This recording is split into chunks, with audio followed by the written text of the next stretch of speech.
అన్నీ కూడా 2.5 నెలలే. ఇన్ని మంచి పనులు చేసిన మనకే ఈ మాదిరిగా నెంబర్లు వచ్చినప్పుడు, ఇంకా ఆయన ఏ మంచి పని చేయనప్పుడు, అన్ని వ్యవస్థలను నీరు గారుస్తూ ఉన్నప్పుడు, ఇచ్చిన ఏ మాట నెరవేర్చినప్పుడు, అన్నీ అబద్ధాలే అని చెప్పినప్పుడు, ప్రజలు ఈ మోసాన్ని, మోసబోయాము అన్న ఈ మోసాన్ని వాళ్ళల్లో ఒక కోపంగా తయారవుతుంది. ఎప్పుడైతే మోసం చేసినప్పుడు ఆ మోసంలో నుంచి ఒక కోపం పుట్టినప్పుడు, ఆ కోపం అన్నప్పుడు మళ్ళీ చంద్రబాబు నాయుడు గారి గ్రాఫ్ ఈ మాదిరిగా జరగాల్సిందే. ఈ 5 ఏళ్లలో కష్టాలు ఉండవా అంటే నేను ఉండవు అని నేను చెప్పను. కష్టాలు ఉంటాయి. కష్టాలు లేకుండా సృష్టి ఉండదు. ఒక చీకటి వస్తుంది, చీకటి వచ్చిన తర్వాత మళ్ళీ మరుసటి రోజు పగలు రాక తప్పదు. అదే సృష్టి. కాబట్టి ఈ 5 ఏళ్ళు మన కష్టాలు ఉండవా అంటే ఉంటాయి. కష్టాలు ఏ స్థాయిలో పరాకాష్ఠకు పోవడం నేను చూశాను అని అంటే, నన్నే 16 నెలలు జైల్లో పెట్టారు. అంత తీవ్రమైన కష్టాలు కూడా చూశా. కాబట్టి నేను ఎందుకు చెప్తా ఉన్నానంటే, ఈ విషయం కష్టాలు లేకుండా ఉండవు. కానీ కష్టాలు వచ్చినప్పుడు మనం ఎలా ప్రవర్తిస్తూ ఉన్నాము, మన వ్యక్తిత్వం ఎలా ఉంది, మన క్యారెక్టర్ ఏమిటి అన్నది మాత్రం మనకు శ్రీరామ రక్షగా నిలబడుతుంది అన్నది మాత్రం ప్రతి ఒక్కరు గుర్తుపెట్టుకుని, మనం చేసిన మంచి ఎక్కడికి పోలేదు. వచ్చే 5 ఏళ్లలో ఏ తెలుగుదేశం పార్టీ కార్యకర్త కూడా ప్రజల్లోకి వెళ్ళి మేము పలాని మంచి చేశాము అని చెప్పుకునే పరిస్థితిలో ఏ తెలుగుదేశం పార్టీ కార్యకర్త ఉండడు. ఎందుకంటే వాళ్ళు చెప్పినటివన్నీ అబద్ధాలు, మోసాలే. కాబట్టి ప్రజలు వాళ్ళ నిలదీసే కార్యక్రమమే జరుగుతుంది. అదే ప్రజలు మళ్ళీ మన వైఎస్ఆర్సీపీ కార్యకర్తలను వీళ్ళు మంచోళ్ళు, ఏ రోజు అబద్ధాలు చెప్పలా, ఏ రోజు మోసాలు చేయలా, చెప్పింది ఏదైనా కూడా చేసి చూపించారు, వీళ్ళు మంచోళ్ళు అని మళ్ళీ వైఎస్ఆర్ కాంగ్రెస్ పార్టీ కార్యకర్తలకు ప్రజలే దండలు వేసి మళ్ళీ మనం నా స్థానంలో కూర్చోబెట్టే పరిస్థితి కూడా ఖచ్చితంగా జరుగుతుంది. ఎన్నికలప్పుడు ఏం చెప్పినాడు? ఎన్నికలప్పుడు వాళ్ళ మనుషులందరినీ ఇళ్ళకి పంపించినాడు. వాళ్ళ ఎమ్మెల్యేలను, వాళ్ళ మనుషులను అందరినీ పంపించి ఇళ్ళకి పంపించినప్పుడు వాళ్ళ క్యాంపెయిన్ కూడా ఏమిటి? చిన్నపిల్లలు కనపడినారనుకో, నీకు 15,000, నీకు 15,000, నీకు 15,000, నీకు 15,000. సంతోషమా అని అడిగేవాడు. ఇంట్లో నుంచి వాళ్ళ అమ్మ బయటకు వచ్చిందనుకో, నీకు 18,000, సంతోషమా అని అనేవాడు. ఆ ఇంట్లో నుంచి వాళ్ళ అమ్మకు సంబంధించిన వాళ్ళ అక్కనో వాళ్ళ చెల్లెలనో బయటకు వచ్చిందనుకో, నీకు 18,000, సంతోషమా అని అనేవాడు. ఆ ఇంట్లో నుంచి ఒక 20 ఏళ్ళ పిల్లోడో ఎవరో ఒకరు బయటకు వచ్చినా అనుకో, నీకు నెలకు 3,000 నిరుద్యోగ వృత్తి, నీకు సంతోషమా అని అనేవాడు. సరే కండువా వేసుకొని ఒక రైతు ఆ ఇంట్లో నుంచి బయటకు వచ్చినా అనుకో, నీకు 20,000 సంవత్సరానికి, సంతోషమా అని అనేవాడు. ముసలాయమ కనపడితే నీకు 4,000, సంతోషమా అని. ఇదే మాదిరిగానే క్యాంపెయిన్ అంతా జరిగింది. ఇదే మాదిరిగానే క్యాంపెయిన్ అంతా జరిగి ప్రతి ఒక్కరి చెవులోనూ కూడా పెద్ద కాలీఫ్లవర్లు పెట్టి అందరినీ మోసం చేసి ఈరోజు ఇప్పుడు ఆ స్థానంలో కూర్చొని ఉన్నాడు. జగనే ఉంటే, వైఎస్ఆర్ కాంగ్రెస్ పార్టీయేనే ఉండింటే ఈ పార్టీకే పిల్లలకు విద్యా దీవెన కింద ప్రతి 3 నెలలకు ఒకసారి ఫీజు రీయింబర్స్మెంట్ కింద వాళ్లకు పడే ఫీజులు ఆ తల్లుల ఖాతాల్లోకి ఈ పార్టీకే నేరుగా పడుండేటివి.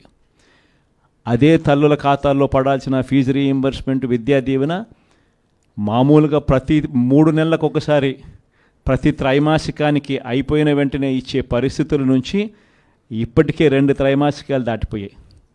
ఇంతవరకు విద్యా దీవెన డబ్బులు ఇంతవరకు ఇవ్వడంలా. వసతి దీవెన డబ్బులు ప్రతి ఏప్రిల్లో మామూలుగా ప్రతి తల్లికి కూడా వసతి దీవెన కింద ఒక ఇన్స్టాల్మెంట్ పడేది. ప్రతి పొదుపు సంఘంలో ఉన్న అక్క చెల్లెమ్మకు 0 వడ్డీ కింద ప్రతి ఏప్రిల్లోనే మామూలుగా అయితే 0 వడ్డీ డబ్బులు పడుండేటివి. అవి కూడా పడకుండా పోయాయి. మత్స్యకార భరోసా పడలేదు, నేతన్న నేస్తం పడలేదు, వాహన మిత్ర కింద కూడా పడాల్సిన సొమ్ము కూడా మామూలుగా జగనే ఉంటే ఇవన్నీ కూడా సాఫీగా జరిగి ఉండేటివి. ఈరోజు ఏం జరుగుతూ ఉంది? ఒక్కరికి కూడా ఒక్కటి కూడా పడకపోగా జరుగుతూ ఉన్న దారుణాలు ఏమిటి అని అంటే, చదువుల రంగమే తీసుకుంటే అప్పుడే టోఫుల్ అనే ఇంగ్లీష్ మీడియం, టోఫుల్ అనే సబ్జెక్టు, టోఫుల్ అనే పీరియడ్ పిల్లలకు గొప్పగా ఇంగ్లీష్ నేర్పించే సబ్జెక్టు, గొప్పగా వాళ్ళు ఇంగ్లీష్లో మాట్లాడే పరిస్థితి ఉండే టోఫుల్ అనే పీరియడ్ను ఎత్తేసినారు. ఇంగ్లీష్ మీడియం చదువులు ఇక గవర్నమెంట్ బడుల్లో మామూలుగా బాగా జరుగుతాయి అన్న ఆశ పక్కకి నెట్టేశారు. గోరుముద్ద ద్వారా రోజుకొక మెనూతో చిన్న పిల్లలకు పెట్టే భోజనం ప్రశ్నార్థకం అయ్యింది. డిసెంబర్లో పిల్లలకు అందరికీ కూడా 8వ తరగతి పిల్లలకు ట్యాబులు ఇస్తారా అన్నది ఇంతవరకు ఆర్డర్లే ఇవ్వలేదు, అది కూడా ఒక క్వశ్చన్ మార్కే. ఇవన్నీ కూడా అప్పుడే విద్యారంగంలో మొదలైపోయి అన్నీ కూడా ప్రశ్నార్థకం. హెల్త్కి సంబంధించి ఆరోగ్య రంగానికి సంబంధించి చూస్తే ఆరోగ్యశ్రీ బకాయిలు 1800 కోట్లు దాటాయి. ఇంతవరకు రూపాయి ఇచ్చిన దాఖలాలు లేవు. హాస్పిటల్స్ పరిస్థితి ఎలా ఉంది అని అంటే, ఇంతకుముందు డాక్టర్లు లేని కొరత, జీరో వేకెన్సీ పాలసీ అనేది తీసుకొచ్చి డాక్టర్లు లేని కొరత ఏ గవర్నమెంట్ హాస్పిటల్లోనూ ఉండకూడదు అన్న పరిస్థితి నుంచి ఈరోజు డాక్టర్లు ఎక్కడ ఉన్నారు అన్న పరిస్థితిలోకి ఈరోజు గవర్నమెంట్ హాస్పిటల్ వెళ్ళిపోయాయి. ఆరోగ్య ఆసరా కనిపించడం లేదు, 104, 108 బిల్లులు లేవు, హాస్పిటల్లో డాక్టర్లు లేరు, మందులు లేవు, పరిశుభ్రత హాస్పిటల్లో అంతకన్నా కూడా లేని పరిస్థితి, ఎవడు పట్టించుకునే పరిస్థితుల్లో లేరు. వ్యవసాయం చూస్తామనంటే మళ్ళీ రైతులు ఈరోజు క్యూలలో నిలబడతా ఉన్నారు విత్తనాల కోసం. వ్యవసాయ పరిస్థితి చూస్తే ఫ్రీ ఇన్సూరెన్స్ పోయింది, ఈ క్రాప్ పోయింది, ఉచిత పంటల బీమా కూడా పక్కన పెట్టేశారు. అన్ని రంగాల్లోనూ ఇదే పరిస్థితి. తెలుగుదేశం పార్టీ నాయకుల చుట్టూ జన్మభూమి కమిటీలు అంటూ మళ్ళీ తెలుగుదేశం పార్టీ నాయకుల చుట్టూ, ఆ నాయకులు ఎక్కడున్నారో మళ్ళీ ప్రజలు వాళ్ళ దగ్గరికి వెళ్ళాల్సిన దుస్థితిలో ఈరోజు మళ్ళీ పాలన సాగుతూ ఉంది. గవర్నెన్స్ అన్నది పూర్తిగా ఎక్కడికి పోయిందో తెలియడంలో, లా అండ్ ఆర్డర్ అయితే నేను చెప్పాల్సిన పనుల, రెడ్ బుక్ పాలన సాగుతూ ఉంది.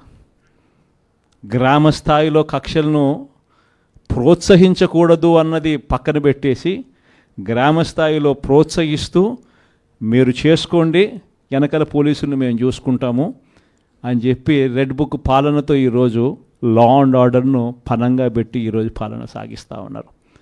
దిశ యాప్ ఏమైందో ఎవరికి తెలియడంలా. ఇంతకుముందు ఏ అక్క చెల్లెమ్మ ఆపదలో ఉన్నా కూడా దిశ యాప్ ఫోన్లో బటన్ నొక్కితే చాలు 10 నిమిషాల్లో పోలీసు వాళ్ళు వచ్చి ఆ అక్క చెల్లెమ్మకు తోడుగా ఉండే పరిస్థితి నుంచి ఆ దిశ యాప్ ఈరోజు ఏమైందో కూడా అర్థం కావడంలా.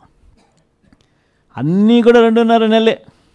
ఇన్ని మంచి పనులు చేసిన మనకే ఈ మాదిరిగా నెంబర్లు వచ్చినప్పుడు, ఇంకా ఆయన ఏ మంచి పని చేయనప్పుడు, అన్ని వ్యవస్థలను నీరు గారుస్తూ ఉన్నప్పుడు, ఇచ్చిన ఏ మాట నెరవేర్చినప్పుడు, అన్నీ అబద్ధాలే అని చెప్పినప్పుడు, ప్రజలు ఈ మోసాన్ని, మోసబోయాము అన్న ఈ మోసాన్ని వాళ్ళల్లో ఒక కోపంగా తయారవుతుంది. ఎప్పుడైతే మోసం చేసినప్పుడు ఆ మోసంలో నుంచి ఒక కోపం పుట్టిన